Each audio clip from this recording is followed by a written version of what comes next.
Ainda tá doendo o não do presidente Bolsonaro ontem ao ministro da Economia Paulo Guedes. Mas o presidente do Banco Central dos Estados Unidos, Jerome Powell, impediu a sangria hoje, mais ou menos. Começa agora o seu saldo do dia 27 de agosto de 2020. Eu sou Gustavo Ferreira e te trago agora o placar final do mercado financeiro do Brasil. Hoje o Ibovespa subiu e desceu ao longo do dia, terminou cravado no zero.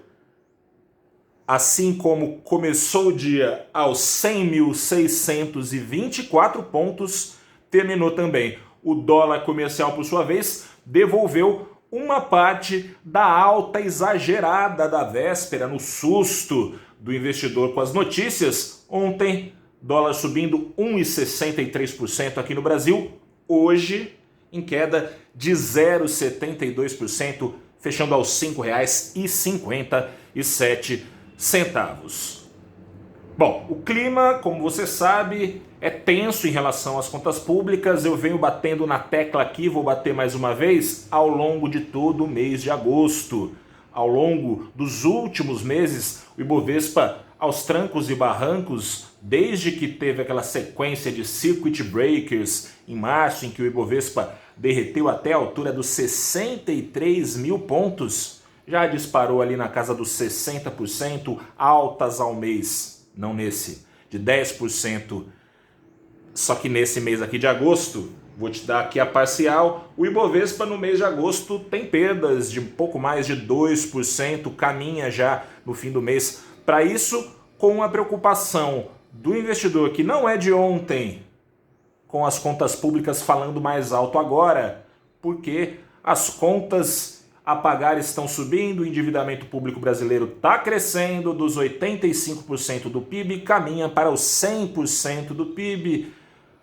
A trajetória da dívida estava mais ou menos controlada no pré-crise, teve o teto de gastos, que foi erguido em 2017, que já ajudou, teve a reforma da Previdência em 2019, também ajudou, só que o dinheiro da reforma da Previdência já foi para o vinagre. O teto agora parece que talvez esteja um pouquinho baixo demais, quem sabe, há quem diga que sim, para a necessidade de gastos dessa crise, além do que, se a crise exigiu um cavalo de pau nas políticas econômicas, que eram de segurar os gastos para pisar no acelerador, é conveniente eleitoralmente, a gente sabe o histórico dos eleitos aqui do Brasil, de gastar olhando para a eleição batendo a porta, tá longe ainda, mas a crise, como você sabe, acelerou muita coisa.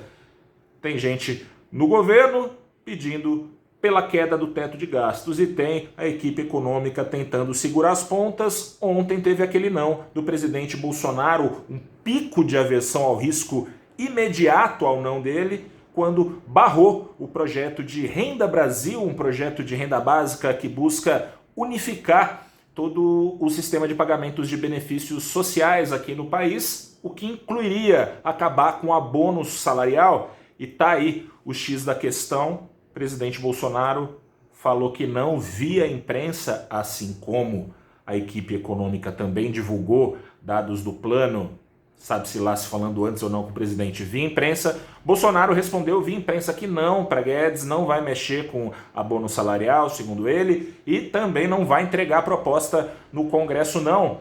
Há rumores de que há rumores de que o presidente tenha pedido para o ministro refazer ali o projeto até sexta-feira, seria um prazo.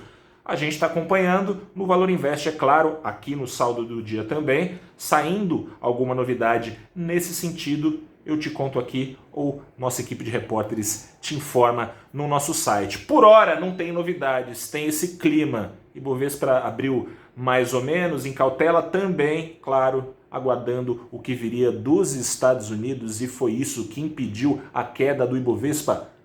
Os bancos reagiram com bastante força, acompanhando os bancos lá nos Estados Unidos, ao aviso dado por Jerome Powell, o presidente do Banco Central americano, o banqueiro dos banqueiros, aquele que todas as autoridades monetárias, queira ou não, acabam reagindo.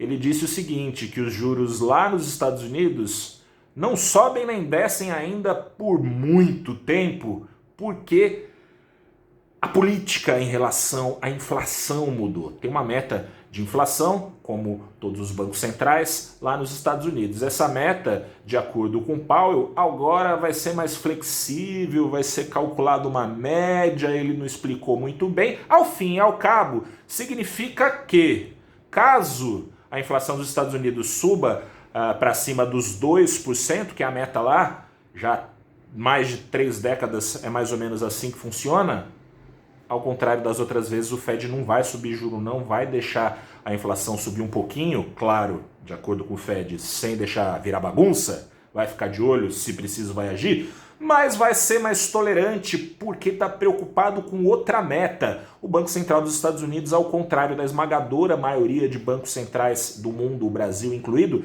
lá nos Estados Unidos tem meta de emprego também, meta de taxa de desemprego. Ele está de olho nisso, está preocupado, o Powell, com a situação do desemprego nos Estados Unidos. Vale lembrar o seguinte, nesse tempo todo, milhões e milhões e milhões e milhões e milhões e milhões, até chegar em dezenas de trilhões de dólares têm sido despejados pelo Banco Central americano nos mercados, isso tem sido jogado para a bolsa, as bolsas estão lá no alto, mas o desemprego ao mesmo tempo nos Estados Unidos preocupa. Hoje saiu dado de pedidos novos de seguro-desemprego por lá, de novo, como tem sido desde a virada de março para abril, na casa do 1 milhão.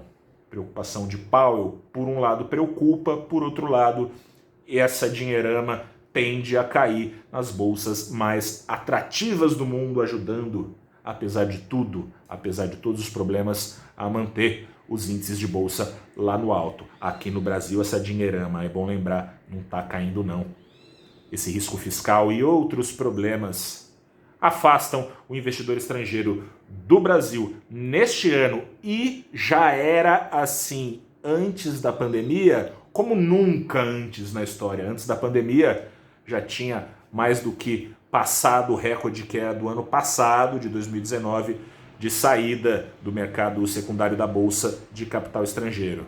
Tá difícil, hoje teve um descontinho no dólar, mas a curva de juros novamente se estressou, subindo para cima, com investidores preocupados com o futuro. Eu também tô, você também tá. Eu volto amanhã para te falar se a situação melhorou um pouco ou não. Vamos ver, né, gente? Tá chegando o orçamento de 2021. As dúvidas de se Paulo Guedes fica ou não estão próximas de serem solucionadas. Mais do que isso, se o teto resiste com Paulo Guedes ou não. Grande abraço, até a próxima. Acesse para mais informações valorinvest.com. Tchau, gente. Boa noite.